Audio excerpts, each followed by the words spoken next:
This tree here is a evergreen elm, so it's a Chinese elm, evergreen, and that basically means that it's sort of semi-deciduous.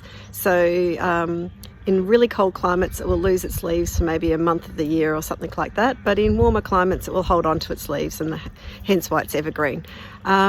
It's got the most beautiful bark, which I absolutely love, and I'll just show you. It's really mottled and gorgeous,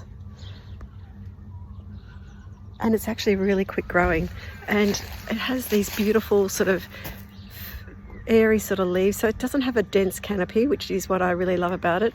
And it's just a fantastic tree for probably a medium-sized garden is probably where I'd put it. They also look great planted together in a grove. Avenue tree as well, they work well for. So it's a Chinese elm, and I'll put the Latin name in the description below.